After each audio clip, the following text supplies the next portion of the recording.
Ok, vamos entonces a ver primero la lipogénesis, ¿no? Lipogénesis, como ya les había dicho, básicamente está referencia en la síntesis de ácidos grasos. A eso se conoce como lipogénesis. ¿Dónde se realiza principalmente la lipogénesis? Básicamente en dos tipos de tejidos, en el hígado y obviamente en el tejido adiposo. En esas dos estructuras. ¿En qué situación se va a realizar la lipogénesis? Sobre todo cuando ustedes tienen una dieta rica en carbohidratos. Cuando hay un exceso, ¿no?, en el aporte, y la célula dice, bueno, yo ya tengo suficiente energía, ¿no? Esta persona está comiendo mucho carbohidrato, pero yo ya tengo suficiente energía, no necesito tanta energía. Entonces, ¿qué es lo que hago? ¿Sabes qué? Puedo almacenar parte de esta energía formando grasas, formando ácidos grasos, ¿no? Entonces, en esas situaciones se da la síntesis de los ácidos grasos en estos dos órganos, ¿no? Entonces, vean ustedes, yo tengo una dieta rica en carbohidratos, entonces si yo tengo una dieta rica en carbohidratos, entonces yo voy a tener que al final vamos a obtener glucosa. Vean ustedes que la glucosa, primero yo la voy a poder utilizar o la voy a poder metabolizar por la glucólisis, como hemos visto en la clase pasada, yo puedo obtener piruvato. El piruvato ingresa al interior de la mitocondria, donde a partir de piruvato yo puedo tener la famosa acetilcoenzima A. La acetilcoenzima A, acuerden ustedes que se va a unir al oxalacetato en la primera reacción del ciclo de Krebs para formar el citrato. Entonces, ¿qué es lo que sucede normalmente, no? Yo como, se hace la glucólisis, se forma el piruvato transforma en acetilcoenzima A, la acetilcoenzima A se une al oxalacetato y se forma el citrato. Y el citrato sigue todo el ciclo de Krebs acá, ¿no es cierto?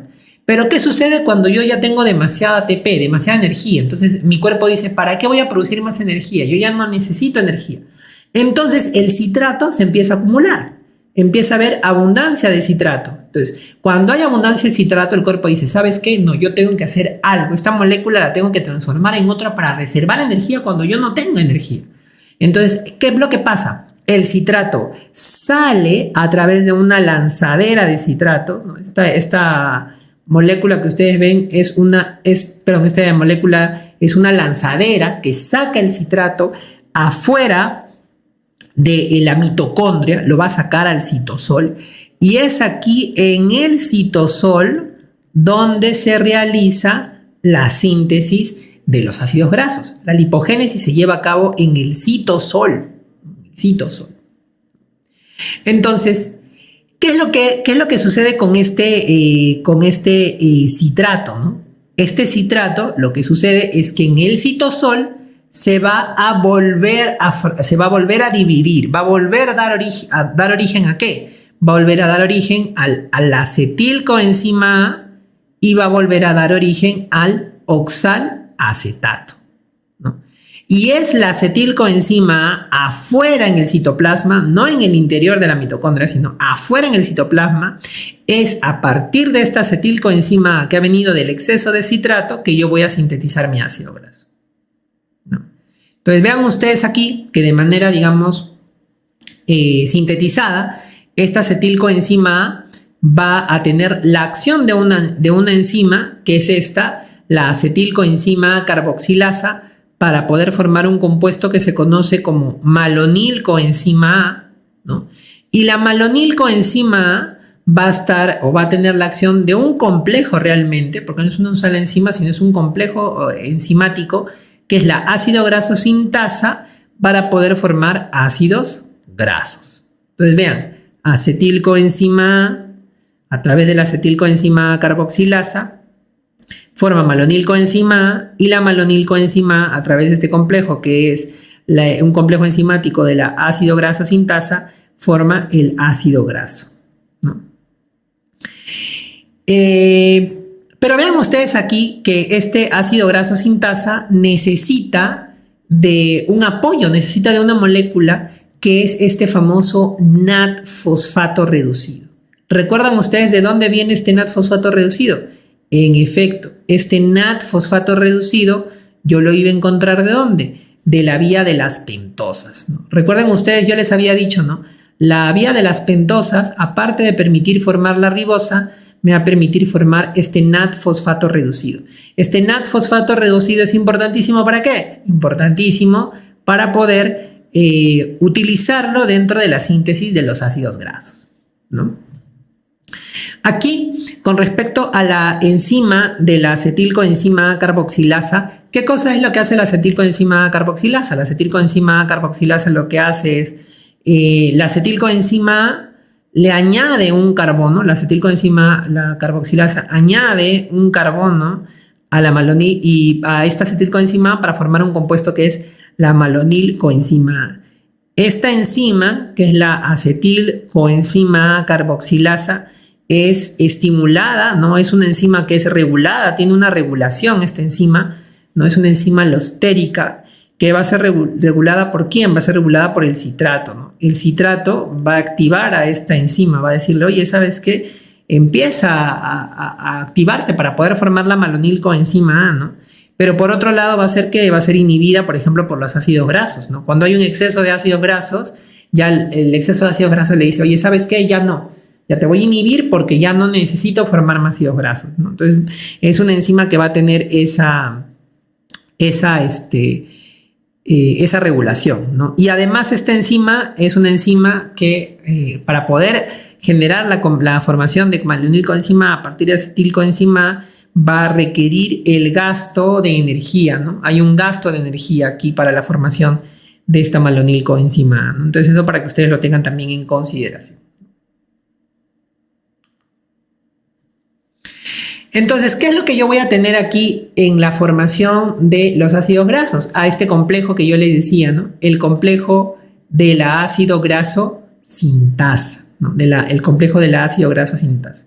Que como ustedes ven acá, va a estar formada por una serie de pequeñitas enzimas que van a permitir la formación de este ácido graso a través de una serie de pasos para la formación, ¿no? ¿Qué es lo que sucede o cómo se va a dar en este caso, ¿no? Vean ustedes, aquí tenemos esta enzima, que esta enzima tiene una parte, ¿no? Tiene una parte en su estructura, que es esta aquí, ustedes que ven, que es la ACP. Esta ACP, aquí tenemos ¿qué significa? Es la proteína acarreadora de acilos, así se llama esto, ¿no? Proteína acarreadora de acilos. Entonces, ¿qué es lo que yo voy a tener aquí en esta ácido graso sintasa, ¿no? Yo voy a tener aquí, yo les había dicho que a partir de la acetilcoenzima A, ¿no? A partir de la acetilcoenzima A, ¿no? Yo iba a formar una molécula que era la malonilcoenzima A, ¿no? La acetilcoenzima A, recuerden ustedes, es una molécula que tiene 2 carbonos en su composición. Aquí la acetilcoenzima A se va a formar en malonilcoenzima A, que tiene 3 carbonos en su composición. Entonces vean ustedes aquí, tengo un carbono, 2 carbonos, 3 carbonos y tengo la coenzima A, ¿no? Por eso se llama malonilcoenzima A. Vean ustedes que esta malonilcoenzima A va a unirse a esta parte del ácido graso sintasa, que es la proteína acarreadora de acilos. Va a unirse gracias a la acción de una enzima que es la malonilcoenzima ACP transferasa. No tienen que aprenderlo necesariamente, pero vean ustedes que aquí se une, ¿no? Y este ácido graso sintasa, ¿no? Este ácido graso sintasa va a llamar o va a tener dentro de su composición otra parte que lo que va a hacer es llamar a una molécula de acetilcoenzima A, ¿no? Vean ustedes aquí, esta de aquí es una molécula de acetilcoenzima A, ¿no? Tiene 2 carbonos.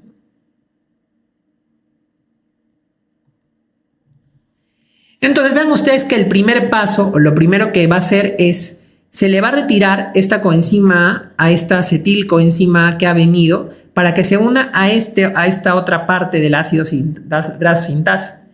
Entonces lo que yo voy a tener por un lado es la unión de este acil, ¿no? En este lado, y por este lado la unión del malonil, porque en ambos casos le van a retirar la coenzima A, se va la coenzima A para que puedan unirse a este complejo enzimático que es el ácido graso sintásico, el ácido graso sintasa, ¿no? Entonces, tengo por un lado el acil y por otro lado el malonil. Entonces, ¿qué es lo que sucede? Vamos a unirlos, los vamos a condensar. Entonces, vean ustedes que se produce la condensación por esta enzima que es la acetoacil ACP sintasa, ¿no? Se pierde un CO2 y yo voy a generar este compuesto, que es un compuesto intermediario, ¿no? Es un compuesto intermediario que va a tener básicamente dentro de su composición 4 carbonos, ¿no? Porque se ha perdido un carbono en forma de CO2, ¿no? Vean ustedes que aquí tenemos este compuesto intermediario, y este compuesto intermediario, vean ustedes, que va a sufrir un proceso de reducción, y ahí entra a tallar la famosa NAD-fosfato reducida, que lo tenemos del ciclo de las pentosas. Entonces, se produce una reducción de este compuesto, ¿no? Se forma otro compuesto intermediario, ¿no? Otro compuesto intermediario, que es la beta-hidroxibutiril, ¿no? Se produce un proceso de deshidratación, es decir, pérdida de agua. Se forma un butenoil, vean ustedes aquí, no es necesario que se aprendan los nombres. Se vuelve a producir un proceso de reducción, también con la participación de la NAD-fosfato reducido que viene del ciclo de las pentosas. Y finalmente lo que yo voy a tener es la formación de una molécula que se conoce como butiril, ¿no? Si ustedes se dan cuenta, el butiril es un ácido graso que tiene 4 carbonos. Entonces, en esta primera vuelta que yo he hecho, he formado un ácido graso de 4 carbonos. Vean cómo empecé con un acetilcoenzima A, con una malonilcoenzima A, perdieron su coenzima A, tenía por un lado aquí un compuesto de 2 carbonos, que es el acil, y por aquí uno de 3, que es el malonil. Luego se unen ellos y por una serie de reacciones se empiezan a modificar. ¿Para qué? Para finalmente tener una molécula de 4 carbonos que se conoce como el butiril, ¿no? Si yo, por ejemplo, liberaría aquí, cortaría la síntesis de los ácidos grasos, yo tendría un ácido butírico, que es un ácido graso de cadena corta, de 4 carbonos. Pero recuerden que en nuestro cuerpo nosotros no tenemos o no sintetizamos generalmente con mayor frecuencia ácidos grasos de cadena corta o media, sino ácidos grasos de cadena larga. Entonces, ¿qué es lo que sucede? Este butiril sigue todavía, vuelve a ingresar nuevamente al ciclo, ¿no? El butiril pasa hacia la otra zona, ¿no? Pasa hacia la otra parte de la estructura y en este lado, donde teníamos la proteína cargadora de acilos, se vuelve a llamar a una malonilcoenzima A. Y pasa lo mismo, ¿no? La malonilcoenzima A, para unirse, se libera la coenzima A y entonces yo voy a tener aquí una molécula de 3 carbonos. Entonces sigue nuevamente el ciclo y yo lo que voy a hacer es, esta molécula de 4 carbonos se va a transformar a una molécula de 6 carbonos.